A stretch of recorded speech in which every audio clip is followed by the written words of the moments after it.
இப்போ நீங்கள் பார்த்தீங்கன்னா ஒரு ட்ரெண்டே கொஞ்ச நாளாக ஒரு 20 வருஷமாக உளவியல் ரீதியான சப்ஜெக்ட் எடுத்து தான் ஆமா. சினிமா பண்ணிகிட்டு இருக்கிறாங்க.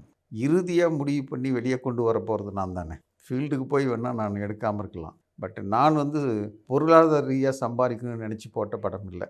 இப்போ நீங்கள் பார்த்தீங்கன்னா நீட்டை பற்றி பேச்சு அப்படி தான் இருக்கும். கோர்ட்டுனால தான் நடக்கும்னு சொல்லுவார். கோர்ட்டுக்கு நாம் ப்ரெசென்ட் பண்ணது சரியில்லைன்றது தான் என்னுடைய ஒரு ஒப்பீனியன். அதுதான் ஃபெட்னாவில் நாங்களே பேசுகிறோம். நாங்கள் இப்போ பேசல, நான் சொல்கிறது 2005 சொல்கிறேன் நான். அப்போ எப்படி அவனுக்கு பாதுகாப்பு உணர்வு வரும்? நிச்சயத்தன்மையும் பாதுகாப்பு உணர்வும் ஒரு இளம் தலைமுறைக்கு இல்லைன்னா அறம் கெட்டு போயிடுங்க. இப்போ பூட்டான் வந்து ரொம்ப ஹாப்பியஸ்ட் கண்ட்ரி, பட் ஜிடிபியில் வெரி லோ. அந்த மாதிரி சிலதெல்லாம் இங்கே போயிட்டுருக்கு. படித்தாலும் என்னால் போக சேர முடியும்னு நிச்சயம் இல்லை. மார்க் வந்தாலும் போட்டாலும் நிச்சயம் இல்லை. லிஸ்ட்டு போட்ட பிறகும் போய் சேர விடுவானான்னு நிச்சயம் இல்லை. நல்ல தெளிவு இருந்துச்சுன்னா அந்த பாலிட்டிக்ஸ் எதுவும் நம்மளை பண்ணாங்க. 10 மணிக்கு எக்ஸாம், எத்தனை மணிக்கு வர சொல்கிறாங்க? 2.5 மணி நேரத்துக்கு முன்னால் வாழ்கிறாங்க. எதுக்காக? பரீட்சை எழுதுறதுக்கு எதுக்கு இங்கே செக்கப்பு? அவனா தீவிரவாத இயக்கத்துக்கு வரான். ஒரு எல்கேஜிலிருந்து +2 வரைக்கும் குறைஞ்சபட்சம் 14 வருஷம். ஒரு வருஷத்துக்கு ஆவரேஜ் 50,000 ரூபாய்க்கு கம்மி பிள்ளையை படிக்க வைக்க முடியுமா? நல்லபடியாக படிக்கணும்னா மாதம் 2 லட்சத்துக்கு வருஷத்துக்கு. இதை கால்குலேட் பண்ணிங்கன்னா சில கோடிகள். இதை நீங்கள் சேவ் பண்ணியிருந்தீங்கன்னா உங்கள்கிட்ட +2 படிக்கும்போது உங்கள் கையில் நிச்சயமாக கையிருப்பு சில கோடிகள் இருக்கும். பிளாக் அண்ட் ஒயிட் நேயர்களுக்கு அன்பான வணக்கங்கள். இன்னைக்கு நம்ம சந்திக்க போகக்கூடிய ஒரு சிறப்பு விருந்தினர் சைக்காட்ரிக் மருத்துவர், இன்னைக்கு சினிமாவினுடைய தயாரிப்பாளர், அஞ்சாமை படத்தினுடைய தயாரிப்பாளர் தான் பார்க்க போகிறோம். திருச்சித்திரம் குரூப்ஸினுடைய உரிமையாளர் திரு திருநாவுக்கரசு. வணக்கம் சார். வணக்கம் சார். ரொம்ப ஆச்சரியமாக இருக்குது சார். சினிமா படத்துக்கு யார் யாரெல்லாமோ வருவாங்க, பட் சினிமா துறையில் இருக்கிறவங்க அதை ஒரு ஒரு பண முதலீடுகள் போட்டு வரக்கூடியவங்க இப்படிலாம் தான் வருவாங்க. பட் ஒரு டாக்டர் ஒரு ப்ரொடக்ஷனுக்குள்ளே வந்திருக்கீங்க, அதுக்கான தேவை என்ன சார்? இது ப்ரொடக்ஷன்னு பண்ணணும்னு நான் நினச்சி பண்ணலை. என்னுடைய வயதை கருதி பார்த்திங்கன்னா இப்போதைக்கு நான் இன்னும் பெரிய புதுசாக தொழில் செய்ய வேண்டிய அவசியம் இல்லை. இதெல்லாம் ஓய்வு பெற வேண்டிய வயசுன்னு நினைக்கிறது. அதாவது இந்த படிப்பை பற்றி எனக்கு கொஞ்சம் கவலையாகவே இருந்துக்கிட்டு இருந்துச்சு. ஏன்னா நான் வந்து படிப்புத்துறையிலே நானே வாத்தியாராக இருந்து 50 வருஷம் அனுபவம் ஆயிடுச்சு. என்னுடைய 2 பசங்க இங்கே தான் படித்தாங்க, சென்னையில் தான் படித்தாங்க. இப்போ 2 பேரும் அமெரிக்கா போயிட்டாங்க. எனக்கு இங்கே இருக்கிற படிப்பு முறை கொஞ்சம் கொஞ்சமாக ஏதோ மாறிக்கிட்டு வர்ற மாதிரி ஒரு அனுபவம் ஏற்பட்டுச்சுங்க. அது மட்டும் இல்லாமல் மெடிக்கலில் பொறுத்த வரைக்கும் நான் எல்லா நிலையிலையும் பணி செஞ்சுருக்கிறேன். ஆசிரியராக, பேராசிரியராக, துறைத் தலைவராக, செனட் உறுப்பினராக, சிண்டிகேட் மெம்பராக, எக்ஸப்ட் வைஸ் சான்சலராக தான் இல்லை. எல்லா பதவியிலையும் தமிழ்நாடு எம்ஜிஆர் யூனிவர்சிட்டியில் இருந்திருக்கேன். ஃபேக்கல்ட்டி ஆஃப் மெடிசன் பிரசிடெண்ட்டெல்லாம் 6 வருஷம் இருந்திருக்கிறேன். அப்போ வரும்போது இந்த மெடிக்கல் எஜுகேஷனில் கொஞ்சம் கொஞ்சமாக ஏதோ ஒரு சங்கடம் இருக்கிற மாதிரி இருந்துச்சு. இப்போ நாங்கள்லாம் படித்து மெடிக்கல் காலேஜில் சேரும்போது மார்க்கு ப்ளஸ் இன்டர்வியூ எடுத்து பண்ணாங்க. அப்புறம் மார்க்கு மட்டும்னு வந்துச்சு. அப்புறம் இந்த மார்க்கில் எக்கச்சக்கமாக பிரச்சனை இருக்குதுன்னு சொல்லிட்டு நுழைவுத் தேர்வுன்னு அப்பயும் வச்சுருந்தாங்க. ஸ்டேட் போர்டு சிலபஸில் ஒரு நுழைவுத் தேர்வுன்னு வச்சுருந்தாங்க. இப்போ வந்து நீட்டுன்ற ஒரு நுழைவுத் தேர்வு வச்சுருக்குறாங்க. இது வந்து என்னமோ ஒரு குழப்பமான ஒரு சூழ்நிலை இருந்துகிட்டு இருக்குதுங்க. அடுத்தது நான் வந்து சைக்காட்ரிஸ்ட். பேசிக்கலி சைக்காட்ரிஸ்டாக இருக்கிறதுனால வீட்டில் இருக்க பிரச்சனைகள், மன அழுத்தத்துக்கு ஆளாகிறது, இந்த மாதிரிலாம் நிறைய பேர் வந்து பார்ப்பாங்க. அப்படி பார்க்கும்போது வளர் இளம் பருவத்தினர் பெரும்பாலும் கூட்டிகிட்டு வர்றது சரியாக படிக்கிறது இல்லை. எப்படி சார் ஃபஸ்ட்டு எப்படி அப்ரோச் பண்ணீங்க? ஒரு பணம் உங்கள்கிட்ட இருக்குது, இதை செய்யணும்னு தோணுது.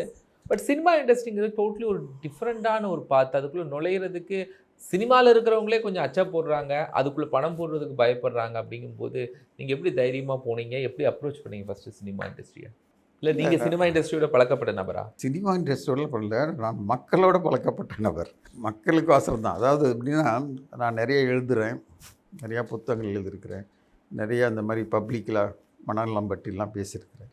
உளவியல் ரீதியாக இருக்கிறதுனால நிறைய பேர் வந்து எனக்கு இந்த சினிமா ஃபீல்டில் வந்து இந்த படிக்கிற பசங்க இருக்காங்க இல்லையா, திறமையான சினிமாக்காரர்கள், இப்போ வந்து ஃபிலிம் டெக்னாலஜியில் படிக்கிறாங்க இல்லையா, அவங்க வந்து என்ன சில சந்தேகங்கள் கேட்டு வருவாங்க. இப்போ நீங்கள் பார்த்தீங்கன்னா ஒரு ட்ரெண்டே கொஞ்ச நாளாக ஒரு 20 வருஷமாக உளவியல் ரீதியான சப்ஜெக்ட் எடுத்து தான் சினிமா பண்ணிகிட்டு இருக்கிறாங்க. அப்போல்லாம் வந்து கேட்பாங்க, இது வந்து எப்படி சார், இது இப்போ இது சைக்கோ தானா, இது என்ன இது மாதிரி வித்தியாசமாக இருக்குது, இது பண்ணலாமா? ஏன்னா படிக்கிற பசங்கனால அவங்க சில ஆர்வத்தோடு வந்து கேட்பாங்க. நிறைய பேருக்கு அந்த மாதிரி வந்து பேசுகிறாங்க. நானும் வந்து உளவியல் ரீதியாக நிறையா எழுதுறதுனால என்கிட்ட நிறைய பேர் வந்து அந்த டச்சில் இருந்துட்டு இருப்பாங்க. இது மாதிரி இருக்குதே, ஏன் இதை பண்ணக்கூடாது அப்படின்னு சொல்லிட்டு நானும் கொஞ்சம் விவரமானவங்கள்ட்டலாம் சொன்னேன். இப்போ நிறைய பேர் நீங்கள் பார்த்தீங்கன்னா இந்த சமூக பிரச்சனைகள் இடத்துலலாம் நிறைய பேர் படம் எடுத்து படம் ஹிட்டில் டாப்பில் இருக்கிறாங்க. அவங்ககிட்டலாம் சொன்னால் கூட என்னென்னா, அவங்க அது ஒரு சினிமா ஃபார்மேட்டில் தான் அதை கொண்டு வராங்க. அதில் ஒரு சஸ்பென்ஸை வச்சு, ஒரு கிளைமேக்ஸை வச்சு, அதில் ஒரு உணர்ச்சியை தூண்டி, அதன் மூலமாக அது ஒரு நல்ல பிஸ்னஸ் வாய்ப்பாக இருக்கிற மாதிரி தான் கொண்டு வராங்களே ஒழிய, சாதாரண சப்ஜெக்ட் எடுத்து சொல்கிற மாதிரியும் இல்லை ஒன்று. அடுத்தது நல்லா பேசுகிறாங்க, எல்லாம் பண்ணுறாங்களே ஒழிய, தொழில்னு வரும்போது அவங்க தொழிலுக்கு உண்மையாக இருக்கிறாங்க. அதில் வந்து தப்பு ஒன்றும் கிடையாது. ஏன்னா அவங்க பணத்தை போட்டு தொழிலை வந்து சம்பாதிக்க தான் வந்திருக்காங்க. ஸோ அந்த மாதிரி அவங்க சமூக சீர்திருத்தவாதிகள்லாம் ஒன்றும் கிடையாது இல்லை. ஸோ அது மாதிரி வந்து அனுபவங்கள் எல்லாருமே எதுக்காக இதை எடுத்துக்கிட்டு ரிஸ்க்கு. பொதுவாகவே வந்து இன்றைக்கி எதுக்கு அரசை எதிர்த்து கேள்வி கேட்குற மாதிரி ஒரு நிலைமைக்கு வரணும். இது அரசை எதிர்த்து கேட்குற நிலைமையே இல்லை அப்படின்றது அவங்க புரியல. ஒரு சிம்பிளாகவே இது திரிச்சிட்டாங்கன்னா அவங்களுடைய வாழ்க்கை கேள்விக்குறியாயிடுமோ அப்படின்னு பயந்தாங்க. நியாயமாக பட்டுச்சு. என்ன ஒரு நடந்த சம்பவத்தை நான் பார்த்ததையே அது சொல்லலாம். படம் பார்க்கும்போது நிறைய முக்கியமான நடிகர்கள், ரஹ்மான், விதார்த், கேரக்டர் வேல்யூங்கிறதெல்லாம் நிறைய இருக்குது. அப்படிங்கும்போது படத்துக்கு நம்ம ஒரு ஒரு டாக்குமெண்ட்ரியாக இல்லாமல் ஒரு முழுநீள திரைப்படமாக இருக்கும்போது அதுக்கு பட்ஜெட்லேருந்து எல்லாமே ஒரு பெரிய செலவாக இருந்திருக்குமே சார். எது வந்து இன்றைக்கி செலவு இல்லாமல் சாத்தியமாகுது, அதில் நான் காம்ப்ரமைஸ் பயப்படல இவ்வளோ செலவு பண்ணி படம் எடுக்கணுமா? ஏன்னா நீங்கள் போகும்போது சிம்பிளாக முடிஞ்சிடும்னு நினச்சிருப்பீங்க. பட் நீங்கள் நினச்சது மாதிரி அது இருந்திருக்காது. இல்லை, அதாவது எப்படின்னா, நிச்சயமாக அறிமுக தயாரிப்பாளர் நான். அந்த மாதிரி இருக்கும்போது நிச்சயமாக நாம் திட்டமிட்டு செய்கிற செலவை விட பல மடங்கு விரயமாகறதுக்கு வாய்ப்புகள் உண்டு. பட் எதை பண்ணாலும் என்னால் அது எசன்ஸை நான் தேடி எடுத்துக்க முடியும். அந்த எனக்கு ஒரு தைரியம் இருந்துச்சு. என்ன தான் நீங்கள் வந்து பண்ணாலும், எனக்கு வீண் பண்ணாலும், இல்லை எனக்கு வந்து வேறு மாதிரி வழி நடத்தினாலும், இறுதியாக முடிவு பண்ணி வெளியே கொண்டு வர போகிறது நான் தானே. ஃபீல்டுக்கு போய் வேணால் நான் எடுக்காமல் இருக்கலாம். பட் நான் வந்து பொருளாதார ரீதியாக சம்பாதிக்கணும்னு நினச்சி போட்ட படம் இல்லை. ஏதோ ஒன்று சொல்லணும்னு நினைக்கிறேன், அது வந்து சேருமான்னு பார்த்துக்கணும் தானே. அது கடைசியில் நம்ம எடுத்துக்கலாம். செலவு பண்ணாலும் அது கல்லாவே கொண்டு வந்து கொடுத்தாலும் செதுக்கி எடுத்துடலாம் உள்ளே இருக்கிறத அப்படின்ற ஒரு நம்பிக்கை இருந்துச்சுங்க. ரெண்டாவது, எல்லாமே இந்த டெக்னிக்கல் டீம் முழுக்கவே எல்லாமே அறிமுக ஆளுகள். டைரக்டருக்கு அதான் ஃபஸ்ட்டு படம், மியூசிக் டைரக்டருக்கு அதான் ஃபஸ்ட்டு படம், கேமராமேனுக்கு அதான் ஃபஸ்ட்டு படம். பட் எல்லாமே ஃபிலிம் டெக்னாலஜியில் படித்த பசங்க.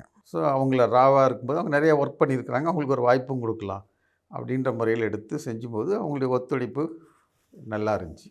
அந்த மாதிரி தான் இந்த படம் உருவாச்சு. செலவு வந்து நிச்சயமாக நான் எதிர்பார்த்தோட அதிகமாக தான் ஆச்சு. பட் ஒரு திருத்தமாக வரணுன்னா இதெல்லாம் செஞ்சு தான் ஆகணுன்ற ஒரு கட்டாயம். இந்த படம் சார் அஞ்சாமை, டைரக்டர் யார், அந்த படம் என்ன மெசேஜ் சொல்லுது? நான் வந்து டெய்லி 4-5 பேப்பர் படிக்கிற பழக்கம் உண்டு ஆரம்பத்திலேருந்து. ஏன்னா நிறையா பேப்பரில் எழுதிக்கிட்டே இருப்பேன். ஒரு என்னுடைய ஃபேமஸாக இது தினமலர்லாம் ஒரு சீரீஸாகவே வந்திருக்குது, புது புது அர்த்தங்கள்னு சொல்லிட்டு. ஒரு சாதாரண விஷயத்துக்கு வேறு அர்த்தம் எப்படி இருக்குன்னு சொல்லி தொடர்ந்து எழுதிட்டு இருந்தேன். நம்ம பேப்பர் படிக்கும்போது ஒரு நாள் இந்த நீட்டினுடைய உச்சக்கட்ட சம்பவங்கள் பேப்பரில் வந்துருந்துச்சு. அப்போ ஃபோன் பண்ணி சுப்பராமனை கூப்பிட்டு, எப்போ இதை பற்றிலாம் நீங்கள் ஒன்று எடுத்துக்கூடாதா, என்னென்னமோ கதைன்னு சொல்லி சஸ்பென்ஸு டெக்னிக்கெலாம் கேட்டு சொல்கிறீங்க, க்ரைம் த்ரில்லர் அப்படிலாம் போகிறீங்க, இந்த ஒரு சமூக விரோதம் எடுக்கக்கூடாதான்னு சொன்னேன். இதை பற்றி வேணால் ஒரு ஸ்கிரிப்ட் ரெடி பண்ணு, அது மாதிரி செய்யின்னு சொன்னேன். அந்த அவரும் நல்லா அதை புரிஞ்சுக்கிட்டு ஒரு பெரிய பெரிய இடம் ஆளுங்கள்லாம் போட்டால் அது நல்லா போய், ஏன்னா கதை நல்லபடியாக உருவாயிடுச்சு. ஏன்னா நாங்கள் முதல்ல இந்த சப்ஜெக்டை பற்றி ஃபெட்னா லெவலில் பேசியிருக்கோம் இல்லையா. ஸோ எங்களுக்கு டேட்டா ஓரளவுக்கு தெரியும். சப்ஜெக்ட் வைஸு பையன் டாக்டரு, லீகலுக்கு அடுத்த பையன் வக்கீல். நீங்கள் வந்து அதில் என்னென்னா, நாம் கோர்ட்டுக்கு போய் கோர்ட்டில் தோத்துட்டோன்னு வந்து நம்ம பேசிக்கிட்டு இருக்கிறோம். இப்போ நீங்கள் பார்த்தீங்கன்னா நீட்டை பற்றி பேச்சு அப்படி தான் இருக்கும். ஆமாம், தோல்வி அடைந்து விட்டோம், கோர்ட்டுனால தான் நடக்கும்னு சொல்லுது. கோர்ட்டுக்கு நாம் ப்ரெசன்ட் பண்ணது சரியில்லைன்றது தான் என்னுடைய ஒரு ஒப்பீனியன். அதுதான் ஃபெட்னாவில் நாங்களே பேசுகிறோம். நாங்கள் இப்போ பேசல, நான் சொல்கிறேன் 2005 சொல்கிறேன். நான் ஸ்டார்டிங்கில் இந்த இஷ்யூ க்ரியேட் ஆகும்போது அதாவது நீங்கள் எடுத்துகிட்டு போகும்போதே ஜட்ஜஸும் சரி, ஜுடிஷியல் என்னங்க, நீங்கள் ப்ரெசன்ட் பண்ணுறதை வச்சு அவங்க ஒரு முடிவுக்கு வராங்க. அந்த சைடு வந்து இதை நாங்கள் மக்களுடைய நன்மைக்காக தான் ப்ரெசன்ட் பண்ணுறாங்க. ஸோ அவங்க வந்து இதை திருத்தமாக நடத்துங்கன்னு சொல்லி விட்டுறாங்க, அவ்வளோதான். எவ்வளோ தூரம் பாதிப்புன்னு சொல்லி இவங்களும் சரியாக ப்ரெசன்ட் பண்ணல, அவங்களும் பன்னெண்டு மாதிரி தான் அந்த ஃபெட்னா எங்களுடைய டாக்குது. அந்த மாதிரி பண்ணும்போது இதை டைரக்டரை சொல்லி கொடுத்தேன். அவங்க டீம் நல்லா உட்காந்து ஒர்க் பண்ணாங்க. விறுவிறுன்னு வேலை முடிஞ்சதுங்க. அப்புறம் கோவிடு அது இதெல்லாம் இது முன்னாடியே தொடங்கிட்டீங்க. தொடங்கிட்டேன். கோவிட்ல தான் 2.5 வருஷம் இது வந்து மெட்டீரியலைஸ் ஆகிறதுக்கு லேட் ஆகிப்போச்சு. இல்லாட்டி இதெல்லாம் இப்போ வாணி பிஃபோர் கோவிடே இதெல்லாம் முடிஞ்சிருக்கும். ஆமாம், இல்லாட்டி அப்பயே வந்திருக்குது இல்லையா. நம்ம வாணி பஜனுக்கு இது முதல் திரைப்படம். அவங்க அதுக்கப்புறம் எத்தனையோ படம் நடிச்சிட்டாங்களே. அவங்க சீரியலில் இருந்தாங்க. திரைப்படம் அவங்க ரொம்ப ஆர்வமாக அந்த கேரக்டர் லைக் பண்ணி நான் பண்ணுறேன்னு சொல்லி வந்தாங்க. அந்த மாதிரிலாம் பண்ணும்போது கோவிட்னால தான் 2.5 வருஷம் வந்து அது வந்து பிளாக் ஆகிடுச்சு. ரகுமான், விதார்த் இவங்களுடைய ரோல்ஸ்லாம் எப்படி சார் நல்லா இருந்துச்சா? நடிகர்கள் செலெக்ஷன் எல்லாமே டைரக்டர் கையில் தான் கொடுத்துட்டாங்க. ஏன்னா எனக்கு தெரியாது. பட் இது சுப்பராமன் இருக்கிற நான் பார்த்து உயர்ந்தது என்ன, சுப்பராமனுடைய தனித்திறமை என்னென்னா is a very good cast selection. யார் எந்த பாத்திரத்துக்கு நல்லா இருப்பாங்கிறது அழகாக செலக்ட் பண்ணுறதுல நான் ரொம்ப மனசுக்கு திருப்தி இருந்துச்சு. வெரி அவருடைய ஸ்கில் வந்து அதுதான். விதார்த்து அதாவது இதை வந்து சராசரியாக நடிக்கக்கூடிய ஒரு நடிகன் வேணும். சும்மா என்ன கௌரவம் பார்த்துக்கிட்டு அந்த மாதிரிலாம் இருக்கக்கூடாது. ரொம்ப டவுன் டு தி எர்த் நடிக்கணும்னா ஐ திங்க் விதார்த் வந்து எந்த ரோலையுமே டெடிக்கேட்டடாக பண்ணுற டைப்புன்னு சொல்லி அவர் தான் அதை ஃபிக்ஸ் பண்ணாருங்க. அதே மாதிரி ஒரு நல்ல பர்சனாலிட்டி உள்ள வக்கீல் எப்படி இருக்கணும், பெரிய பர்சனாலிட்டி உள்ள வக்கீலாக ஆர்கியூ பண்ணுற மாதிரி ஒரு அசர்ட்டிவாக பேசுகிற மாதிரி இருக்கணுன்ற மாதிரி இருக்கும்போது அவரும் அதே மாதிரி 2-3 இது செலக்ட் பண்ணார். ரகுமான் அவைலபிளாக இருந்தார். எல்லாருக்குமே அந்த ரோல் வந்து ரொம்ப பிடிச்சிருந்துச்சி, செலக்ட் பண்ணார். மற்றதெல்லாம் அவர் கையில் தான் போயிட்டு. படம் கிட்டத்தட்ட ஒரு நல்ல ஒரு ஃபார்மேட்டுக்குள்ளே வந்துடுச்சு சார். இந்த படம் சொசைட்டியில் எப்படி ஒரு இம்பேக்டை ஏற்படுத்தும்னு நினைக்கிறீங்க இந்த படம் வந்த பிறகு? அதாவது இது வந்து எனக்கு என்னென்னா இந்த 2 விஷயங்கள் வந்துங்க, இந்த சிலபஸ்ஸு அந்த சிலபஸ்ன்றதை விட அந்த எக்ஸாம் நடத்தும் முறை இருக்கு இல்லையா, அதில் இருக்கிற பிரச்சனைகள் தான் இதை நான் கொடுத்துருக்குறேன். இப்போ வந்து எதையாவது ஒரு காரியத்தை நான் செய்யணும், அதுவும் ஒரு 18 வயசு 16 வயசு பையத்தில் செய்யணும்னா நான் அதை செய்ய போகும்போது ரொம்ப அமைதியான ஒரு மனநிலையில் போனால் தான் நான் நல்லா முழுமையாக செய்ய முடியும். ஒரு பதட்டத்தோடையோ பரபரப்போடையோ போனால் செய்ய முடியாது. இன்றைக்கி இருக்கிற இளம் தலைமுறையுடைய பிரச்சனையே 2 வார்த்தை தாங்க. ஒன்று வந்து நிச்சயத்தன்மை அவங்களுக்கு கிடையாது, பாதுகாப்பு உணர்வும் கிடையாது. நீங்கள் பார்த்தீங்கன்னா இதை படித்தா கிடைக்கும்னு ஒரு நிச்சயமும் இல்லை. அதுக்கப்புறம் இந்த மாதிரி படித்தா கிடைக்குன்றது நிச்சயம் இல்லை. படித்து எழுதி வந்தாலும் நிச்சயமாக போய் சேருவன்றது நிச்சயம் இல்லை. அதுக்கு மேலேயும் போனால் திடீர்னு ஒரு கோர்ட்லேருந்து ஒரு ரூலிங் வாங்கிட்டு வந்து எல்லாத்தையும் நிறுத்திடுறாங்க. இது எப்படி எஜுகேஷனில் ஏற்றுக்கொள்ள முடியுதுன்னு எனக்கு புரியல. எங்கே போனாலும் சரி ட்ரக்கு கோர்ட்டில் போய் நிறுத்திக்கலாம் அப்படின்ற ஒரு எண்ணம் இன்றைக்கி இருக்குது. ஸோ செலெக்ஷன் ஆகிடுறான், லிஸ்ட்டு போட்டுடுறான், கோர்ட் வந்து திடீர்னு இது சரியில்லைன்னு சொல்லுது. ஸோ நிச்சயத்தன்மையே இல்லாமல் ஒரு வளரும் பருவத்தில் இருக்கிறான். அப்போ எப்படி அவனுக்கு பாதுகாப்பு உணர்வு வரும்? நிச்சயத்தன்மையும் பாதுகாப்பு உணர்வும் ஒரு இளம் தலைமுறைக்கு இல்லைன்னா அறம் கெட்டு போயிடுங்க. அறம் இருக்காது வாழ்க்கையில். அறம் இல்லாமல் போயிடுச்சுன்னா எப்படி எதிர்கால சந்தேகங்கள் இருக்கும். இன்றைக்கி நீங்கள் பார்த்தீங்கன்னா ஜிடிபி அதிகமாக இருக்கிற நாடுகள் வந்து மகிழ்ச்சியின் உச்சத்தில் இல்லை. நீங்கள் மகிழ்ச்சியின் உச்சத்தில் உள்ள நாடுகள்லாம் எடுத்து பாருங்கள், ஜிடிபியில் அதிகமாக இருக்காது.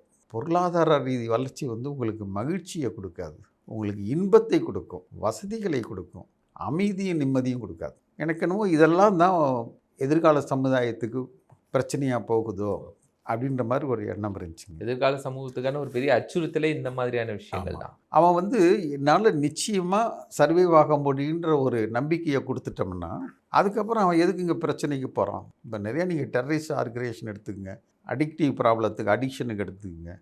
அவனை எப்படி மறுவாழ்வு கொடுக்குறீங்க நீங்கள்? சீரமைக்கிறது அவனுக்கு ஒரு பாதுகாப்பான நிச்சயத்தன்மையான ஒரு வேலையை கொடுத்துட்டிங்கன்னா அவன் போயிடுறான். எங்கெங்கே இதெல்லாம் அதிகமாக இருக்குது, பாதுகாப்பு உணர்வு நிச்சயத்தன்மையான இடத்துல தான் ரிவோல்ட்டிங் அதிகமாக இருக்குது. இப்போ பூட்டான் வந்து ரொம்ப ஹாப்பியஸ்ட் கண்ட்ரி, பட் ஜிடிபியில் வெரி லோ. அந்த மாதிரி சிலதெல்லாம் இங்கே போயிட்டுருக்கு. படித்தாலும் என்னால் போக சேர முடியும்னு நிச்சயம் இல்லை, மார்க் வந்தாலும் போட்டாலும் நிச்சயம் இல்லை, லிஸ்ட்டு போட்ட பிறகும் போய் சேர விடுவானான்னு நிச்சயம் இல்லை. நீ போய் சேருன்னு கொடுக்குறான், ஜாயினிங் ஆர்டர் அட்மிஷன் நோட் கொடுக்குறாங்க டிஎம்இயில். போய் போனால் என்னால் பணம் கட்டி சேர முடியல, இவன் சொல்கிற பணத்தை வாங்க மாட்டான்றான். எங்கே பார்த்தாலும் நிச்சயத்தன்மை இல்லாமல் இருக்குது. இது ரெண்டும் வந்து இந்த மெத்தடில் தான் பிரச்சனைன்ற மாதிரி எனக்கு தோணுது. இதுக்குள்ளே ஏதாவது ஒரு அரசியல் இருக்கா சார்? நீங்கள் அரசியல் சொல்லாமல் இந்த சப்ஜெக்டை சொல்லவே முடியாது. இல்லை, அரசியல்ன்றது என்னென்னாங்க அன்றாட வாழ்க்கையில் நமக்கு இருக்குது. அதை வந்து நம்ம அரசியல்னு ஒன்று சொல்லிகிட்டு இருக்கிறோம். இப்போ நீங்கள் சாதாரணமாக எடுத்துங்க, உங்கள் வீட்டில் உங்கள் உறவுகளில் உங்கள் கொலீக்ஸில் நீங்கள் அதிகமாக யூஸ் பண்ணுற வார்த்தை என்ன? பாலிடிக்ஸ் பண்ணாதன்றது தானே. அப்புறம் அவங்க மட்டும் எப்படி பாலிடிக்ஸ் பண்ணாமல் இருப்பாங்க? அதை வந்து தனிங்க, அது மக்கள் பார்த்துக்குவாங்க. சரி, பாலிடிக்ஸ் பண்ணுறதுன்றது inherent to the human being. மத தலைவர்களுக்குள்ளே பாலிடிக்ஸ் இல்லையா? ஈஸியாக ஒருத்தர் மதத்துக்கு தலைவர் ஆகிட முடியுமா? எவ்வளோ பாலிடிக்ஸ் இல்லையா? ஸோ பாலிடிக்ஸுன்றது எல்லா இடத்துலையும் இருக்கும். நான் ஒரு புத்தகத்தில் அரசியல்னா என்னென்னு ஒரு சாப்டர் எழுதியிருக்கேன், படிங்க, புரியுதா? பாலிடிக்ஸுன்றது இல்லாத இடமே கிடையாது. அதை பார்த்து நம்ம பயப்பட வேண்டியதில்லை. நல்ல தெளிவு இருந்துச்சுன்னா அந்த பாலிடிக்ஸ் எதுவும் நம்மளை பண்ணாது.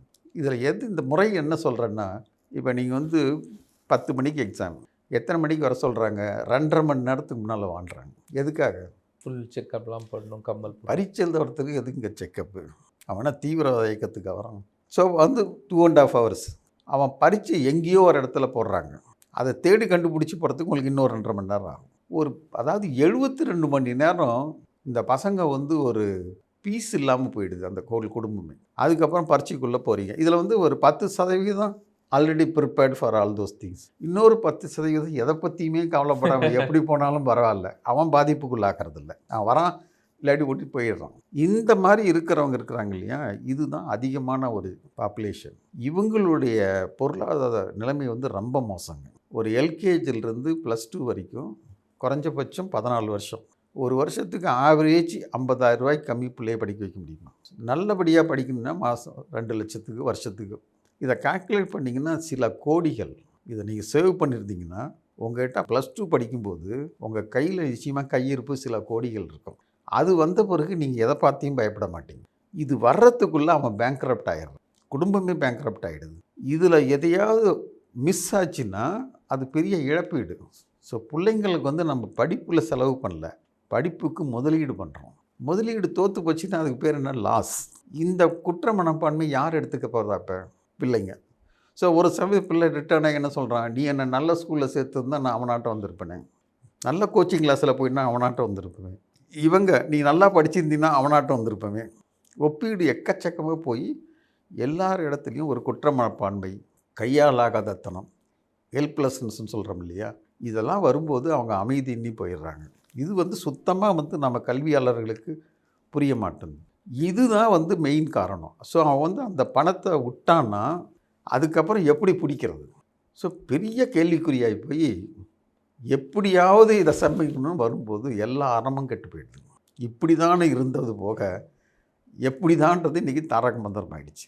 எப்படியாவது மார்க் வாங்கணும், எப்படியாவது இடம் வாங்கணும், எப்படியாவது வேலை வாங்கணும், யாரை பிடிச்சாவது வாங்கிடணும், பிடிக்கிறீங்களோ ஒழிக்கிறீங்களோ வாங்கிடணும். இதுதான் வந்து இதனுடைய பிரச்சனைன்றதை தான் நான் சொல்லணும்னு ஆசைப்பட்றேன். ரொம்ப உண்மையாகவே ஒரு எழுத்தாளர், மருத்துவர், எழுத்தாளர், ஒரு சினி இண்டஸ்ட்ரிக்குள்ளே ஒரு நல்ல சப்ஜெக்டோடு நீங்கள் கொண்டு வந்திருக்கீங்க. இது ஒரு சோஷியல் ரெஸ்பான்சிபிலிட்டியாக எடுத்து ஒரு சமூகத்துக்கு ஒரு பெரிய பாடமாகவும், இந்த கல்ச்சர் மாறுறதுக்கு ஒரு சூழலாகவும் இந்த திரைப்படம் மாறணும். அது தான் எங்களுடைய ஆசையும். நிகழ்ச்சியை கண்டுபிடி மிக வணக்கம். நேர்களே, மற்றும் ஒரு நிகழ்ச்சியில் நம்ம சந்திக்கலாம். நன்றி.